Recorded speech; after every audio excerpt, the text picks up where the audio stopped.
with another indication of Sasha Banks Naomi's release from WWE and more. This is Wrestling Hub. My name is John and you're watching the Wrestling Report for July 8th. Before we get into the rest of the video, make sure you subscribe to Wrestling Hub and turn on all notifications to stay up to date with everything in the world of pro wrestling. Also, don't forget to follow us on Instagram at Wrestling Hub Official and follow us on Twitter at Wrestling_Hub.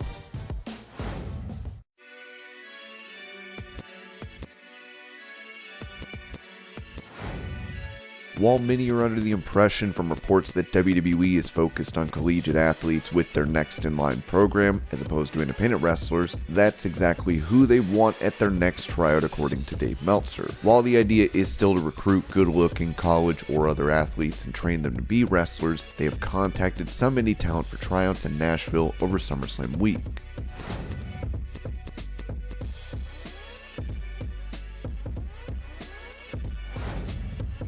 With WWE's Money in the Bank running in the same city around the same time as UFC 276, Meltzer noted that the two companies could be competing again soon. Regarding UFC and WWE going head-to-head, this will happen more frequently because Nick Khan wants to move WWE big shows from Sunday to Saturday. Ironically, at the same time Tony Khan is moving AEW from Saturday to Sunday, except against the NFL. Since UFC runs almost every Saturday, that will mean more conflicts. On July 30th for SummerSlam, there will be a UFC pay-per-view head-to-head. I believe there will also be a conflict on October 8th and also in November. There was a time that would have been a really bad idea for WWE, as even when they ran on the Sunday after a UFC pay-per-view, the numbers were down quite a bit, worse when it was Lesnar or George St. Pierre shows. But since people aren't buying WWE shows and come cheap or free, people will watch at their own convenience. And the crossover between audiences seems a lot smaller than 10 to 15 years ago. If WWE was still relying on pay-per-view itself as its revenue source for these big shows, it would be a terrible idea and they wouldn't do it.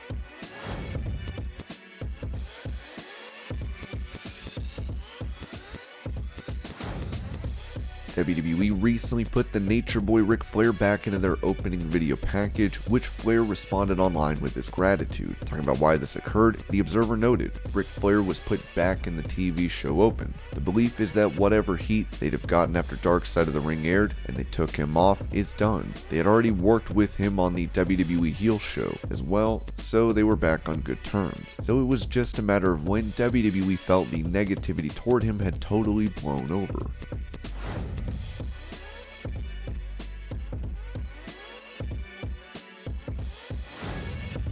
Over the last few weeks, SmackDown commentator Pat McAfee has been embroiled in a feud with Happy Corbin, as was mentioned by Meltzer that the two share history. It hasn't been brought up in the programming yet, although it did surface this past week with rookie photos of both, but the two were actually friends and roommates when both were rookies in 2009 for the Indianapolis Colts. A few years back, McAfee noted that Corbin, Tom Pestock, lived in his house for the few months he was in the Colts camp, and they did a lot of stuff off the field together. Pestock was a Division II All-MIAA Conference player who went undrafted and was cut twice in camp and never made the regular season roster. McAfee was a 7th round draft choice who made the team and ended up as an all-pro punter in 2014 and was one of the best punters in the league most of his career.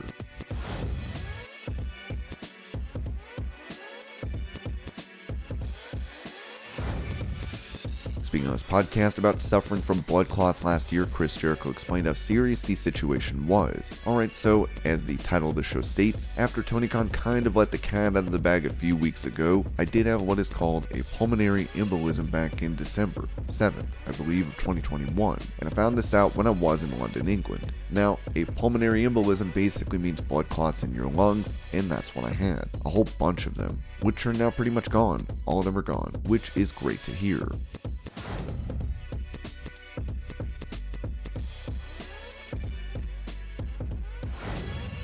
Talking on WWE Deutschland's Instagram, Kofi Kingston spoke about mixing it up with those wrestlers outside the company. Yeah, I mean, there's a lot. I think more so now. Well, you know, since Mickie James came to the Rumble, right, the quote-unquote forbidden door that was never to be talked about was opened. So there's a lot of different people from a lot of different promotions that are incredibly talented that I would love to mix it up with and have matches with for sure.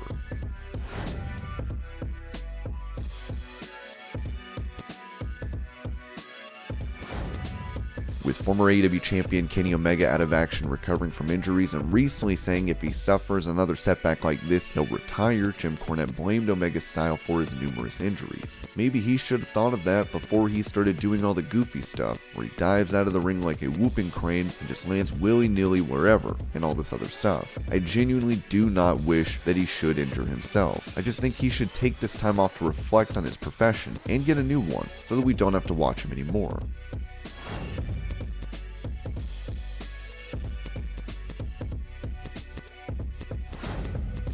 When it comes to AEW and Stardom forming a working relationship, the Observer said there has been communication between AEW and Stardom of late. There are no deals, but we're told to expect something. There had been no talks in the past. We do know that Stardom is interested in getting dates with some AEW women, notably Toni Storm. But we were told to expect some stuff to happen. Storm has said she's interested in working there as well.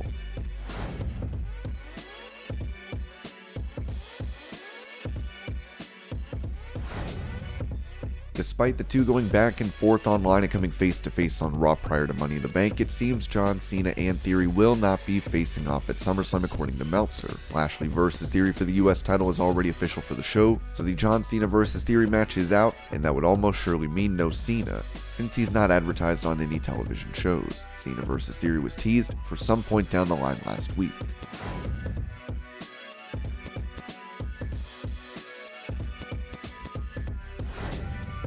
While law firms were hoping for a class action suit against Vince McMahon and WWE, the likelihood of that appears to be fading, as the Observer said. The WWE stock had a good week, so the losses from the event scandal have bounced back most of the way. It closed at $65.07 per share on the 7th, giving the company a $4.8 billion market value. It's still down about $130 million from where the story broke, but that is greatly beneficial because when it was down almost $600 million, there were law firms looking at class action suits. As it gets closer to the old price, the idea of suits in that direction are far less likely.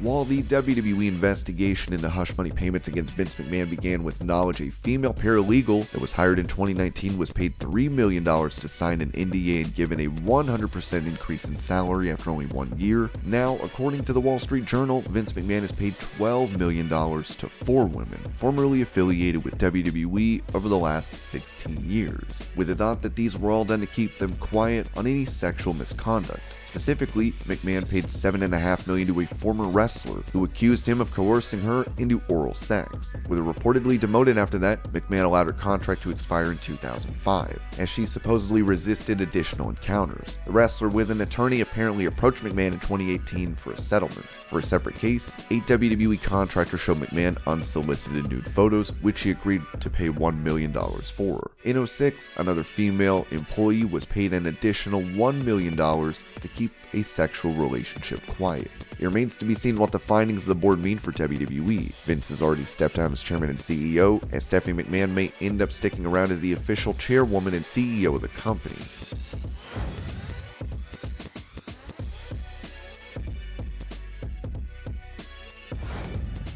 Despite stepping down in the allegations against him, Vince McMahon has since made numerous appearances on programming, with multiple WWE staffers reacting. Upon publishing the story, Fightful was contacted by multiple WWE staff, including some who had remained quiet in the past about McMahon's handling of the situation. One told Fightful they wished they'd spoken out sooner, and said that McMahon's response would often go from no selling the whole thing to being defiant. They also said that after Vince McMahon's pointless June 17th appearance, he returned to the gorilla position and shouted "F him," seemingly in response to the allegations that caused his insistence to appear on television.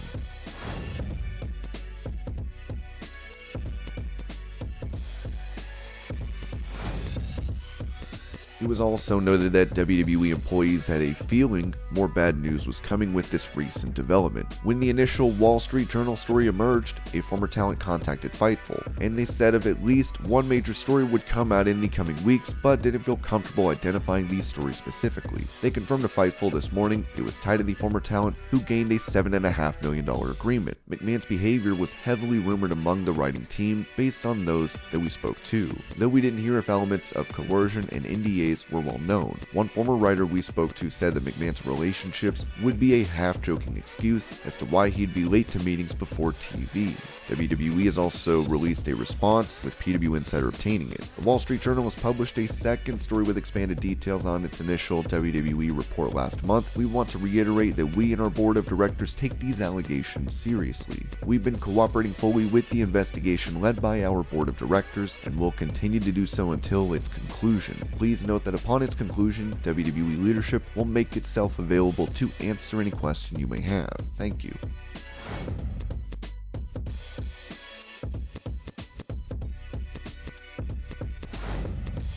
With WWE's head of talent relations implicated in this investigation into improper behavior, employees have given their reaction to the situation. Everyone that Fightful spoke with continued to believe that John Laurinaitis was done in the company, but believes he has a golden parachute deal with WWE that will likely take care of him. Female talent had contacted Fightful last year upon his promotion back into talent relations, expressing their frustration. One higher-up told Fightful Johnny Ace's ninth life is about to be lost.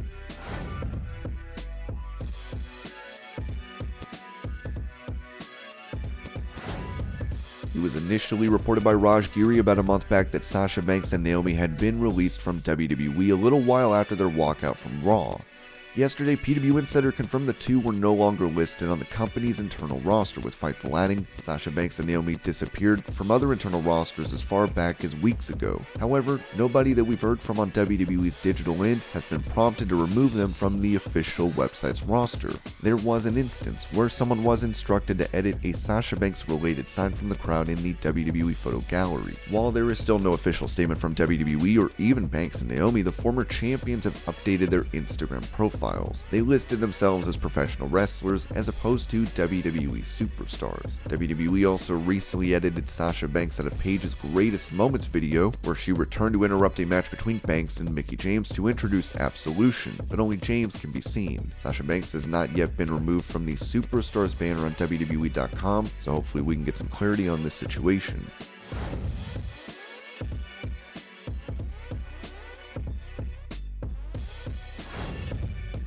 With her no longer a part of WWE, former women's champion Paige took to Twitter to comment on her departure, writing, "I wasn't going to be on social media today, but popping on to say thank you all. Truly had a wonderful journey with WWE, and I'm excited to see my journey continue outside. Hell of a run. Thanks for all the messages. I feel truly loved."